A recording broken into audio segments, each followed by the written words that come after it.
मंडल आयोग की रिपोर्ट नहीं लागू होती तो आपको इस ढंग की राम भक्ति भी देखने को नहीं मिली होती। कि 8 महीने की सीसीटीवी फुटेज डिलीट की गई। खुद ही तो चोर है, खुद ही शोर मचा रहे हैं। ये लोग परले दर्जे के झूठे और मक्कार लोग हैं। अगर किसी कर्मचारी ने चोरी की है तो चंपत राय जी को क्या दिक्कत है? हाँ। और अगर वो उसे बचाने की कोशिश कर रहे हैं तो फिर उनकी मिलीभगत जाहिर होती है। और वो जो चंपत राय नाम का आदमी है वो तो खुद ही सब कुछ लेके चंपत हो जा रहा है। चोर मान लेके चंपत हो गए, चंपत जी मौन साधे हुए हैं। 1985-86 से पहले आरएसएस और बीजेपी का कोई लेना देना नहीं था राम मंदिर आंदोलन। जो नारा लगाते थे कल तक हम राम को लाएंगे, वो अब कह रहे हैं हम चंदा चुराएंगे। अगर ये राम को भी नहीं बख्श रहे तो ये किसको बख्शेंगे? प्रभु राम के नाम पर भी अगर भाजपाई चोरी में शामिल है तो गोदी मीडिया के लिए वो कोई खबर नहीं है। अयोध्या का आंदोलन चल रहा था तो तमाम लखनऊ के जर्नलिस्ट और दिल्ली के भी बहुत सारे जर्नलिस्ट राम सेवक कार सेवक हो गए थे। आज उनकी कितने लोगों की जमीन इलाहाबाद अयोध्या के आसपास हो गए, आप पता करके देखिए। के मुंह में राम बगल में छुरी, या राम राम जपना पराया माल अपना। हर तरह से राम को लूटा है, उनके नाम को लूटा है, उनके नाम पे जो अब दान आ रहा है उसको भी लूटा है।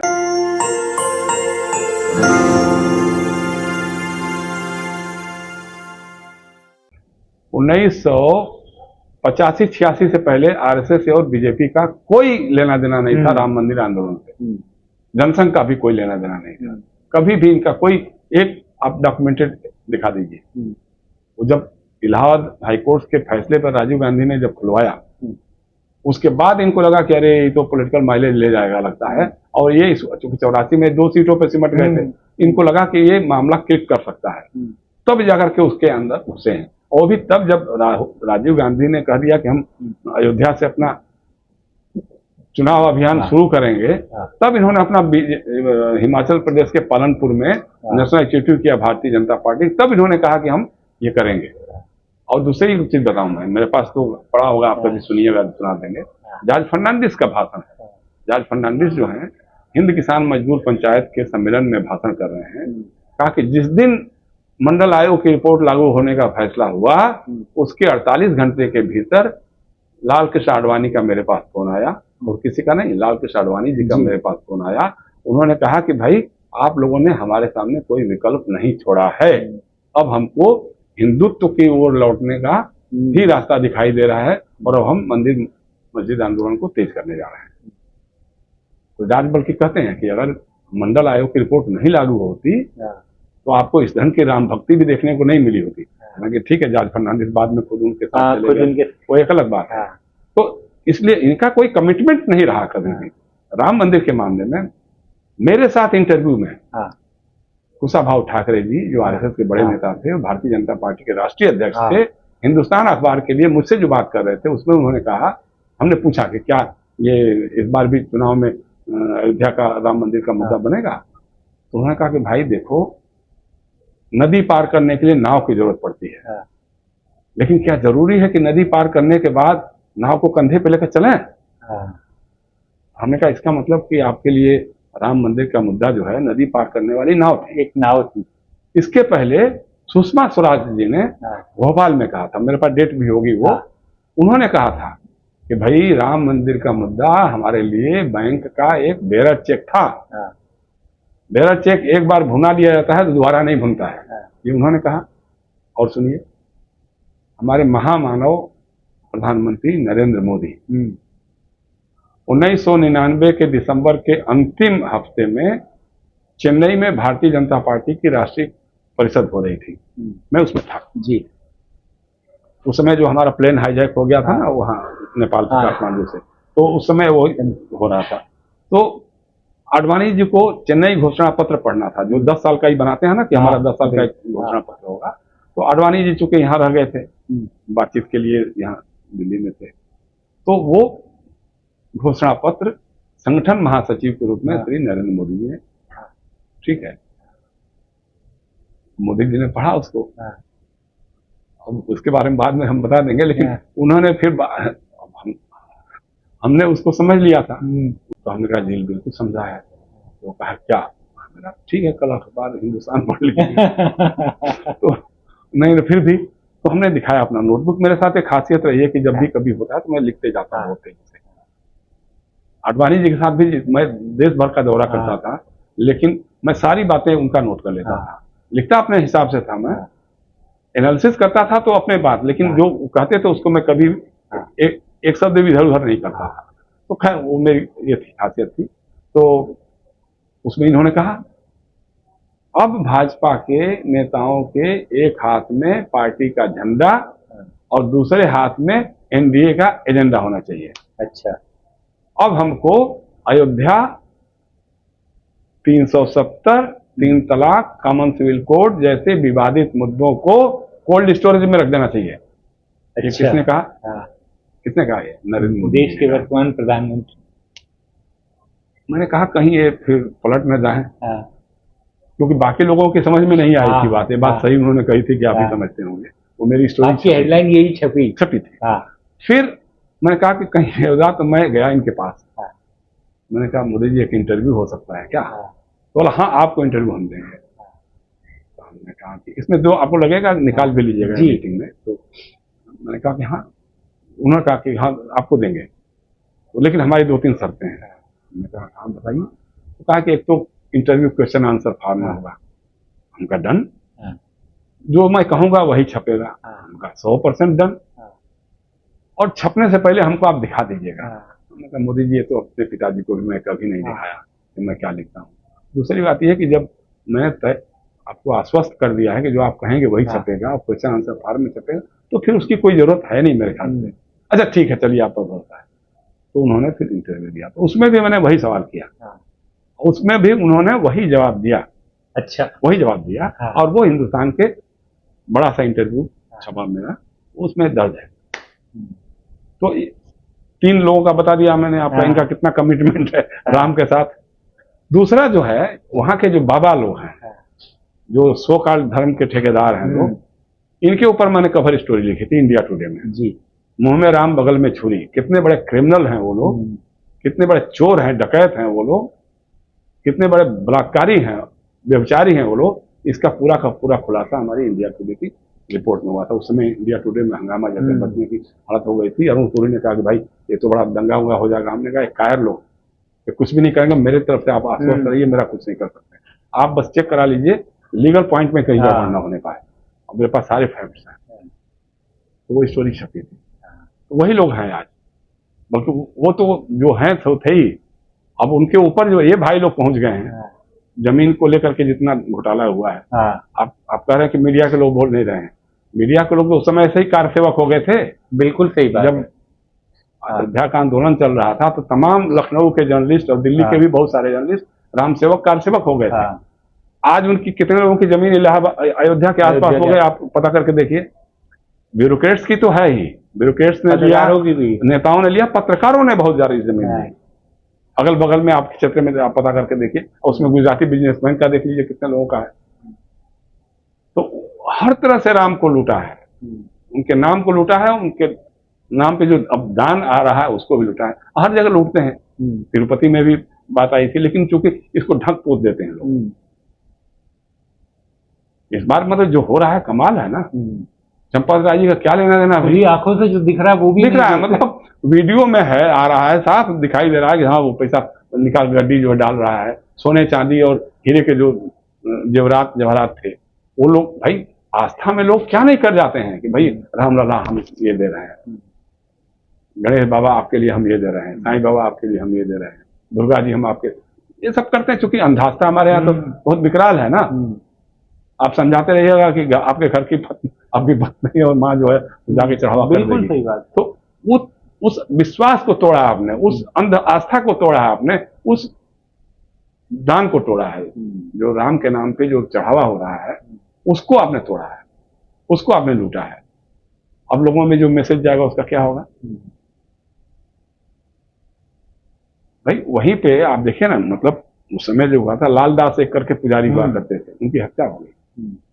वो चूंकि खुल करके बोलते थे, हम लोग को बहुत सारी बातें वो बोलते पता है, उनकी हत्या नहीं करवा दी।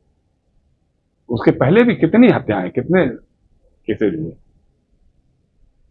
तो ये सब है, इनका चरित्र में है वो। लेकिन सीधी सी बात है कि भाई अब नृपेंद्र मिश्रा जी तो उस समय मुलायम सिंह जी के सरकार में थे, गोली चलवाने वाले उन्हीं के आदेश से हुआ। अब वो कहते रहे कि भाई वो तो पॉलिटिकल डिसीजन था, तो भाई अगर आप इतने ही बड़े राम भक्त थे तो आप कहते कि मान्यवर आप चलवा लीजिए, हमें तो नहीं और जा रहा हूं। अधिकारी के ऊपर गलत पॉलिटिकल डिसीजन को मानने की क्या बाध्यता है सर? अगर आप वही कह ईमानदार रहा हूं, अधिकारी नहीं आप कह देते हैं ना कि मैं हट रहा हूं, इस पद से हट रहा हूं, आप किसी और से करवा लीजिए।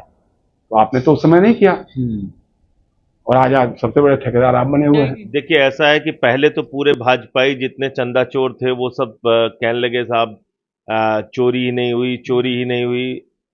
प्रभु श्री राम के नाम पे घोटाला और चोरी का इनका लंबा इतिहास है। आपको याद होगा इन्होंने 2 करोड़ की जमीन 5 मिनट के अंदर 18.5 करोड़ में खरीदी थी। 5 मिनट में 16.5 करोड़ का भ्रष्टाचार किया था। वो खुलासा मैंने किया था। आज तक उस पर क्या कार्रवाई हुई? कोई कार्रवाई नहीं। अभी इन्होंने चंदा चोरी करके और चढ़ावे में चोरी करके करोड़ों रुपए का घपला किया है। और ये मैं नहीं कह रहा हूं, एक राम भक्त का बयान है, महिपाल सिंह, जिन्होंने वहां पे ड्यूटी की है, काम किया है, लेखा प्रभारी के रूप में काम किया है। और उन्होंने बताया कि 8 महीने की सीसीटीवी फुटेज डिलीट की गई जब ये चोरी पकड़ी गई 2021 में पहली बार दान पात्र की, गुल्लक की, चढ़ावे की चोरी। तो ये इनकी असलियत है। मैं तो बार बार कहता हूं कि देखो ए दीवानों, ऐसा काम ना करो, राम का नाम बदनाम ना करो। तो भाजपाई मुझे जवाब में कहते हैं, संजय जी राम राम जपना, पराया माल अपना। जो लोग श्रद्धा के साथ वहां चढ़ावा चढ़ा रहे हैं, दान दे रहे हैं, सोना हीरा दे रहे हैं, सब चुराने का काम ये भाजपाइयों के साथ मिलके वहां के ट्रस्ट के लोग कर रहे हैं। और वो जो चंपत राय नाम का आदमी है वो तो खुद ही सब कुछ लेके चंपत हो जा रहा है, एक के बाद एक, एक के बाद एक। तो ऐसे बेईमानों को वहां बिठा के प्रभु श्री राम की जो गरिमा है, मर्यादा है, हमारे जो आराध्य भगवान है, उसको उसकी उनकी उनकी गरिमा को चोट पहुंचाने का काम न करें। और उन पर जो करोड़ों लोगों की आस्था है, उसको आस्था को चोट पहुंचाने का काम ना करें। और इन चोरों को गिरफ्तार करके जेल में, बीजेपी बचा रही है चंदा चोरों को, आप देख लीजिए उठा के, इनके बयान देख लीजिए। ये भी तो मिलके खाते हैं। वो तो भाजपा का मेयर ही था जिसने जमीन का घोटाला किया था, भाजपा का मेयर था वो, अयोध्या का, ऋषिकेश उपाध्याय। तो मिलके लोग खाते हैं। भाजपाई जुड़े हैं ना इस चोरी से।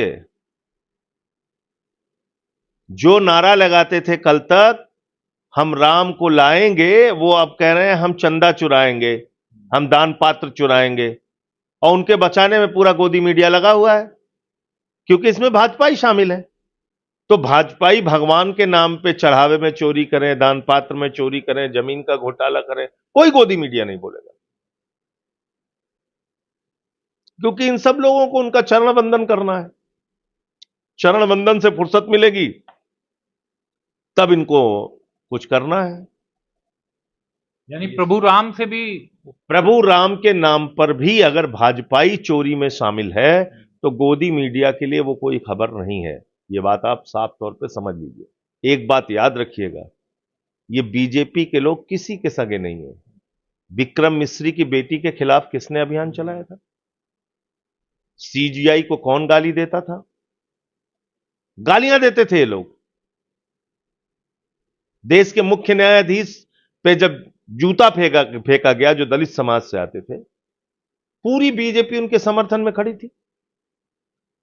तो ये देश को बर्बाद करने वाले लोग हैं। इसीलिए मैं बार बार कहता हूं, आप बताइए, एक नेता ने अगर इनकी, और चंदा चोरी पे, चढ़ावे की चोरी पे अखिलेश यादव जी ने ही सवाल नहीं उठाया, संजय सिंह ही सवाल नहीं उठा रहे हैं, अब तो महिपाल सिंह भी सवाल उठा रहे हैं ना, पार्टी के भीतर से भी और जो ट्रस्ट के अध्यक्ष हैं उनके उत्तराधिकारी भी सवाल उठा रहे हैं, उनके उत्तराधिकारी भी सवाल उठा रहे हैं।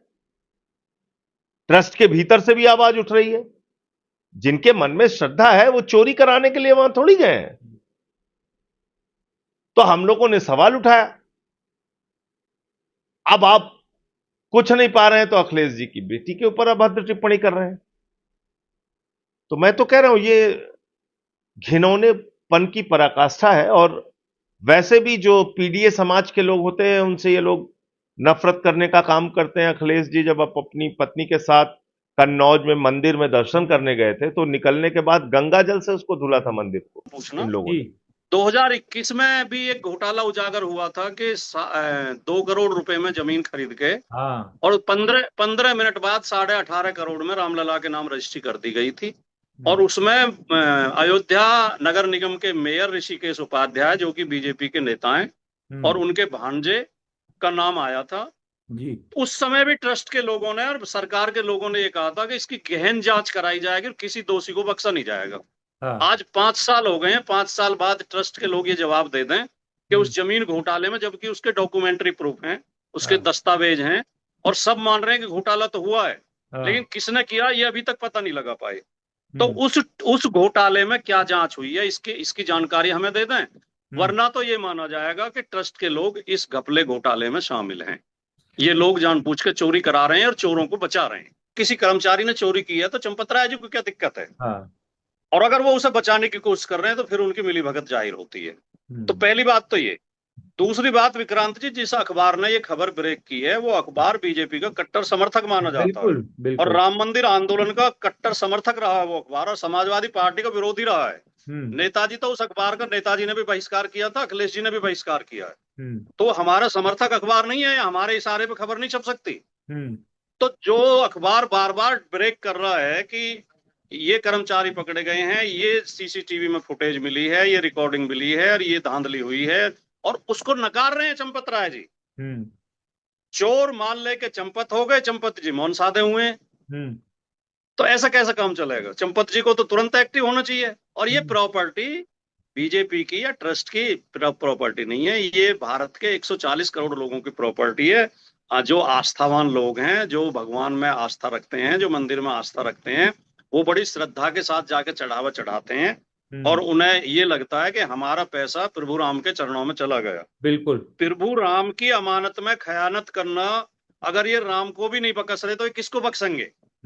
अगर उनके चंदे में भी ये चोरी कर रहे हैं तो ये रहम किस पे करेंगे, ये बताओ आप। आपको ये भी जानकारी होगी कि योगी आदित्यनाथ जी ने राम मंदिर को ध्यान में रखते हुए अयोध्या के विकास का जो खाका बनाया था और उसमें जो विकास कार्यों के ठेके छोड़े गए थे, सीएजी की रिपोर्ट में उसमें भी 20 करोड़ की धांधली मिली है कि ठेकेदारों को अनुचित लाभ पहुंचाया गया और 20 करोड़ रुपए का उसमें भी घोटाला है। तो राम के नाम पे जो भी काम हो रहा है, जमीन खरीदी जा रही है उसमें घोटाला हो रहा है, दुकान और मकान तोड़े जा रहे हैं उसमें घोटाला हो रहा है।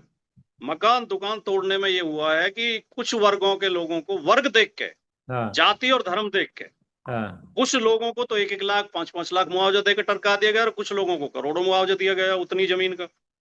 तो ये सारी धांधली चल रही है, डेवलपमेंट में धांधली है, टेंडर में धांधली है, चंदे में धांधली है। ये जो देखिए मुहावरा है नहीं कि मुंह में राम बगल में छुरी, या राम राम जपना पराया माल अपना। ये राम के नाम पे लोगों को उल्लू बना रहे हैं और राम के नाम पे लूट करना चाहते हैं, क्योंकि इस देश की आस्था राम में है और राम के नाम पे कोई बोलता नहीं है, तो इसलिए ये आस्था के नाम पे ठगी करना चाहते हैं। लीपा पोती क्यों की जा रही है, इसे तो कोई भी सामान्य विवेक बुद्धि का व्यक्ति भी अंदाजा लगा सकता है कि चोरों को बचाने का क्यों प्रयास किया जा रहा है। अगर सरकार पाक साफ है, मुख्यमंत्री पाक साफ है और ट्रस्ट पाक साफ है तो तुरंत सख्त कार्रवाई करे। जिन लोगों की वजह से जो इनका ड्रीम प्रोजेक्ट है, जो उत्तर प्रदेश सरकार का सबसे प्रमुख स्थान है उनकी नजर में, उनके महत्व का, उनकी श्रद्धा का, उनके सम्मान का, उस स्थान की अगर बदनामी हो रही है किसी की वजह से तो उन्हें तुरंत जेल में डालो, उनके खिलाफ सख्त कार्रवाई करो। आप क्यों उन्हें बचाने का प्रयास कर रहे हो? भारतीय जनता पार्टी हिंदुत्ववादी पार्टी नहीं है, हिंदू विरोधी पार्टी है। और अब उत्तर प्रदेश की जनता इस बात को समझ चुकी है, कम से कम उत्तर प्रदेश की जनता तो समझ चुकी है। ये राम के नाम पे, मंदिर के नाम पे, हिंदुत्व के नाम पे ये 85% हिंदुओं का ही शोषण करते हैं। अखिलेश यादव जी ने प्रेस कॉन्फ्रेंस में आंकड़े जारी किए कि सरकारी नौकरियों की 22 भर्तियों में 11,514 पद चोरी किए गए एससी, एसटी और ओबीसी के। 69,000 शिक्षक भर्ती में उत्तर प्रदेश हाईकोर्ट का आदेश है कि 8,000 पद ओबीसी और एससी के चोरी किए गए हैं, उन पर दोबारा भर्ती की जाए, दोबारा मेरिट लिस्ट जारी की जाए। योगी जी ने नहीं की, अब वो केस सुप्रीम कोर्ट में है। तो ये हिंदुत्व के नाम पे 85% हिंदुओं को शोषण करते हैं, उनका अपमान करते हैं, उनके हक छीनते हैं, उनकी नौकरी छीनते हैं, उनकी वोट काटते हैं, उन्हें फर्जी मुठभेड़ों में मारते हैं। यहाँ उत्तर प्रदेश में हर काम जाति धर्म देख के हो रहा है। यहाँ भर्ती नौकरी, सरकारी नौकरी की भर्ती जाति धर्म देख के होती है। फिर ट्रांसफर पोस्टिंग, डीएम एसएसपी की पोस्ट पे आप देखोगे कुछ ही जातियों के लोग मिलेंगे आपको, बाकी का बहिष्कार है। एसआईआर में वोट काटे जा रहे थे जाति और धर्म देख के, उपचुनाव में वोट नहीं डालने दिए गए। कुछ विशिष्ट जातियों के, कुछ विशिष्ट धर्मों के मोहल्लों में पुलिस लगा दी गई, उन्हें मतदाताओं को घर से नहीं निकलने दिए गए। और पुलिस मुठभेड़ के जो आंकड़े आ रहे हैं वो भी आपके सामने हैं। अभी तो हाई कोर्ट ने 19 माफियाओं की सूची जारी की कि 19 माफियाओं की डिटेल क्यों नहीं दी गई है आपने, और उन 19 में 15 एक ही जाति के हैं। तो उत्तर प्रदेश में हर काम जाति धर्म देख के हो रहा है। ये बात अब उत्तर प्रदेश की जनता की समझ में आ गई है कि ये हिंदू का नाम लेकर 85% हिंदुओं को शोषण कर रहे हैं। और इस चुनाव में पीडीए समाज के लोग जिस तरह एकजुट हो रहे हैं, और 24 में इन्हें ट्रेलर दिखा दिया है, 24 में बीजेपी को हरा दिया उत्तर प्रदेश में, तो 2027 का जो चुनाव होगा वो पीडीए वर्सेस बीजेपी होगा। उसमें इनका फर्जी हिंदुत्व विद्युत का नारा चलने वाला नहीं है। लोग इनके हिंदुत्व की असलियत समझ चुके हैं। ये पाखंड को बढ़ावा देते हैं, अंधविश्वास को बढ़ावा देते हैं, जातिवाद को बढ़ावा देते हैं, वर्ण व्यवस्था को बढ़ावा देते हैं, और जातिगत भेदभाव को। जब किसी दलित दूल्हे को घोड़े पे बैठने से रोका जाता है तो तब तो आरएसएस और हिंदू परिषद सामने नहीं आते, विश्व हिंदू परिषद। वो हिंदू नहीं है क्या? जब किसी को मूछ रखने तक पे हत्या कर दी जाती है तब कभी आपने इनको धरने देते हुए देखा है? 69,000 शिक्षक भर्ती में लड़कियां आंदोलन करते रहे लखनऊ में, और कई बार पुलिस ने लाठी चलाई। एक बार बीजेपी ने, आरएसएस ने या विश्व हिंदू परिषद ने आवाज उठाई कि ये भी हमारे हिंदू भाई हैं, इनकी नौकरियों की चोरी क्यों कर रहे हो? तो ये हिंदुत्ववादी पार्टी नहीं है, ये हिंदू विरोधी पार्टी है। ये अपने स्वार्थ के लिए कुछ भी कर सकते हैं। नहीं, मुझे बिल्कुल नहीं लगता, और इसलिए नहीं लगता कि मैं किसी गलतफहमी में नहीं हूँ। मेरी सोच बिल्कुल स्पष्ट है जी। ये इन संगठनों का जिनके आप नाम ले रहे हैं कोई स्वतंत्र अस्तित्व नहीं है, ना भारतीय जनता पार्टी का, ना विश्व हिंदू परिषद का, ना बजरंग दल का, ना एबीवीपी का, ना किसी और संगठन का, दुर्गा वाहिनी का। ये लगभग 100 संगठन हैं। ये सब आरएसएस के बगल बच्चे हैं, आरएसएस की शाखाएं हैं। असली निर्णय नागपुर में लिए जाते हैं। नागपुर से जो झंडे हिलाई जाएगी वो ये बोलेंगे। ये उनके खिलाफ एक शब्द नहीं बोल सकते, और इनका सत्य से और न्याय से कोई लेना देना है नहीं। ये धर्म के नाम पे, भगवान के नाम पे, मंदिर के नाम पे ठगी करते हैं। भोले भाले लोगों की भावनाएं भड़का के उनको मानसिक रूप से गुलाम बनाते हैं, उनके असली मुद्दों से ध्यान हटाते हैं, और ये लगातार चोरी करते हैं। हर मामले में चोरी करते हैं। राम मंदिर के जो पहले जो पैसा इकट्ठा किया गया उसमें भी चोरी की गई। और एक प्रवक्ता बीजेपी के आजकल बहुत चैनलों में बैठते हैं, वो उस समय कांग्रेस में होते थे। उन्होंने खुद ऑन एयर ये आरोप लगाया था कि बीजेपी के लोग राम मंदिर की सोने की ईंट चोरी करके ले गए। अच्छा, जब वो कांग्रेस के प्रवक्ता होते थे। अब उन्होंने बीजेपी ज्वाइन कर ली है, तो हम कभी कभी उनसे पूछते हैं भाई सोने की ईंटें मिल गई या नहीं मिली अभी? तो जो आप जिनसे ये उम्मीद कर रहे हो, चोर चोर मौसेरे भाई, ये एक दूसरे को बचाने का काम करेंगे, ये आवाज नहीं उठाएंगे। आवाज तो हमें और आपको ही उठानी पड़ेगी। बिल्कुल, अपने हिस्से की तो आवाज उठाएंगे ही भाटी जी, और उम्मीद ये भी करेंगे कि भगवान राम के मंदिर से जुड़ा हुआ ये मामला है, उनके चंदे चोरी की बात की जा रही है, तो इस मामले का सच सामने आएगा और पता चले कि कौन इस साजिश में शामिल है। बहुत बहुत शुक्रिया भाटी जी, आप हमारे साथ जुड़े, चर्चा में शामिल हुए। जी, नमस्कार।